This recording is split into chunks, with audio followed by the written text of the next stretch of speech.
জয় মূল্যবাসী sir. জয় মূল্যবাসী, জয় ভারতের সংবিধান। Sir, প্রথমে আপনার নামটা বলুন। আমার নাম মোহাম্মদ মজনুল লস্কর। আমি একজন জাতীয় স্বেচ্ছাসেবক, পাশে আইনজীবী এবং আইএসএফের ডায়মন্ড হারবার কেন্দ্র থেকে লোকসভা নির্বাচনের প্রার্থী ছিলাম। আচ্ছা স্যার, আপনি যে বিষয়টার উপরে আপনাকে জিজ্ঞাসা করব, আপনি তো ভারতের মূল নিবাসী। নিশ্চয়ই।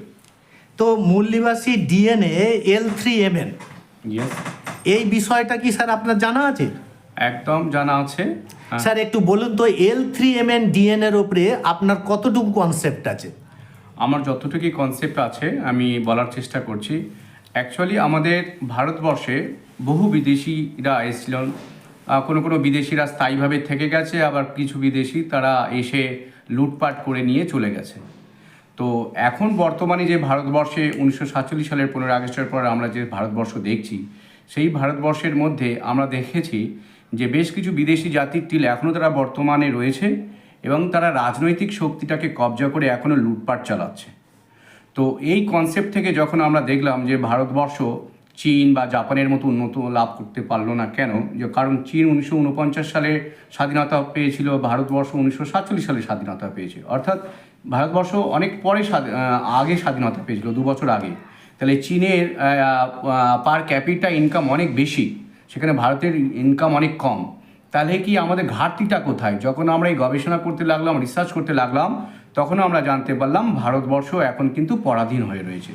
ভারতবর্ষের যারা মূল নিবাসী, যারা অরিজিন, যারা নেটিভ, তারা কিন্তু পরাধীন হয়ে রয়েছে। স্যার এই জায়গায় আপনাকে একটা প্রশ্ন করি, যে ভারতবর্ষে যে স্বাধীনতার কথা বলা হচ্ছে, 52 সাল থেকে জওহরলাল নেহেরু প্রধানমন্ত্রী, আজ পর্যন্ত যত প্রধানমন্ত্রী বেশিরভাগ হচ্ছে R1A1 ডিএনএ বা ব্রাহ্মণ দ্বারা পরিচালিত সেন্ট্রাল গভর্নমেন্ট হয়েছে। এবং জওহরলাল নেহেরু প্রথমেই তিনি ডিসকভারি অফ ইন্ডিয়া বইতে বলেছেন যে আমি এদেশের লোক নই, এবং উনি কাশ্মীরি পণ্ডিত। এবং প্রথম থেকে ভারতবর্ষ 47 সালের পর থেকেই আজ পর্যন্ত বিদেশি ব্রাহ্মণদের দখলে।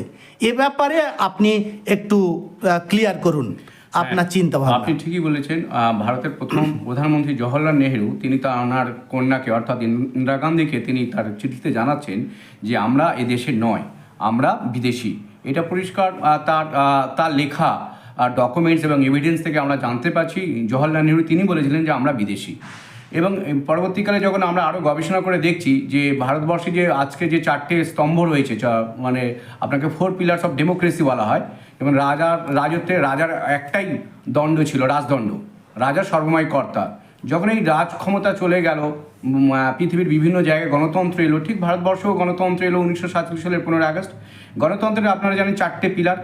সেই 4টে পিলারের কিন্তু টপ জায়গাগুলো কিন্তু এই 3.5% যে ব্রাহ্মণ সম্প্রদায়ের মানুষ বলছেন তারা কিন্তু এক্সিস্ট করছে, বা তারাই ক্ষমতা বা কবজা করে নিয়েছে। এক কথা বলা যেতে পারে কবজা করে নিয়েছে।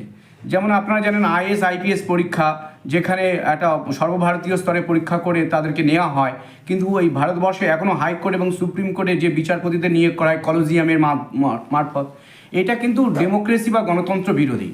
তো ঠিক এইভাবে আমি ওই জন্য বললাম যে 3.5% ব্রাহ্মণ সম্প্রদায়ের মানুষ তারা কিন্তু ভারতবর্ষের 4টে স্তর বা 4টে স্তম্ভ কবজা করে নিয়েছেন। আপনি দেখুন জুডিশিয়ারি, দেখুন লোয়ার কোর্ট থেকে আপনার district court, high court, supreme court, প্রতিটা কোর্টে দেখবেন ম্যাক্সিমাম বিচারপতি কিন্তু এই ব্রাহ্মণ সম্প্রদায়ের মানুষ। এবং এক্সিকিউটিভও ব্রাহ্মণদের সংখ্যা বেশি। হ্যাঁ, আমি ওটাই বলছি। আমি প্রথম জুডিশিয়ারি বলছি। জুডিশিয়ারি ফার্স্ট পিলার বলা হয়, খুব ইম্পর্টেন্ট পিলার অফ ডেমোক্রেসি জুডিশিয়ারির যে প্রতিটা স্তরের, এবং প্রতিটা স্তরে হাইকোর্ট থেকে লোয়ার কোর্ট থেকে সুপ্রিম কোর্টে প্রতিটা স্তরে দেখবেন এই 3.5% ব্রাহ্মণ সম্প্রদায়ের মানুষ কিন্তু সংখ্যাটা বেশি। সে কবজা করে রেখেছে বলুন, কীভাবে এসছে আপনারা যদি পড়তাল করেন, গবেষণা করে, আরও বিভিন্ন ধরনের তথ্য আসবে।